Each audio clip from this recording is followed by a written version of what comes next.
So things have changed. Things have changed.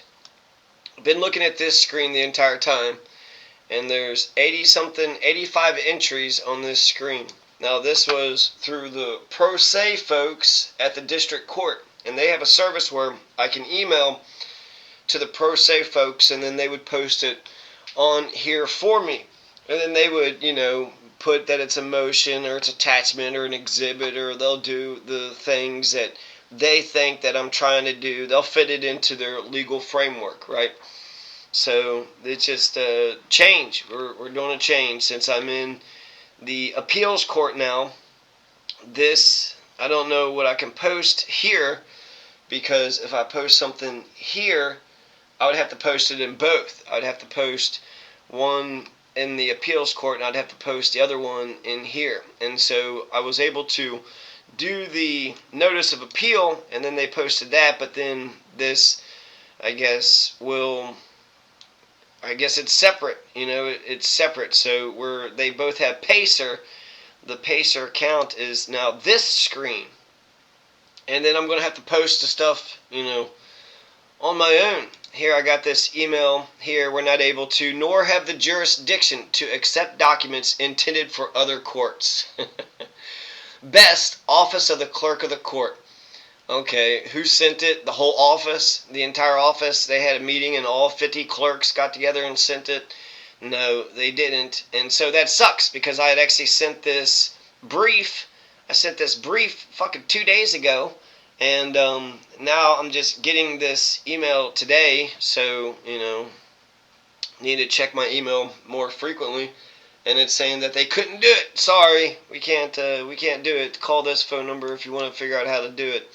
So I went ahead and applied for the non-attorney e-file registration, and then it says that the status is pending. So we'll see if I'm able to get the registration. If I get the registration, then I guess I'm allowed to post things to myself, or post things for myself. This is the user manual for the CMEFC Users Manual for the 10th Circuit, and then this Pacer case. So now when I go to search cases, I have a different number. I got to look at the appeals number in addition to the old number of the district court. So I got two fucking numbers, right? So I got two numbers. And so here it's Masters v. Cruz, which that's a nice little title. And then it says that it was submitted. Here's the new number, 1279 25 CV01279, and then that's when the date that they said they got the notice of appeal. And then there's like 7 things that have been entered already. So they said that the case was docketed, and they said that, they received the thing from me and that it was entered, that day.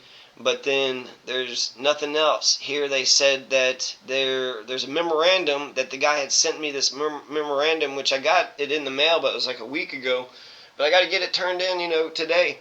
So it kind of sucks, because before I could send the email, they would punch it into the thing, so therefore I know that it was submitted. I guess that just cuts out the middleman. I could submit it directly to myself, but I can't do it until it accepts it. It's right now 1 in the morning. So I'll have to wait for normal business hours for them to accept my registration. Then I'll have to call them to see how I even submit the thing, and then I'll have to submit both my memorandum brief and my interlocutory appeal brief at the same time, which sucks, because I wasn't trying to over-inundate them with both things. And see, they've already filed a bunch of stuff, right? 8686. There's like 5, things here where they've already submitted some shit. And this is the first time I've seen it, because I was on the old thing. So, changes. We're going to have some growing pains. But, yeah.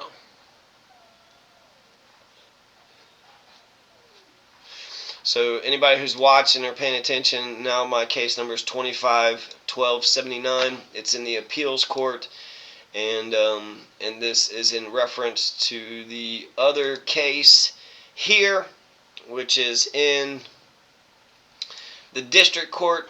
and it is filed. Let's see, the number is 124CV01851. So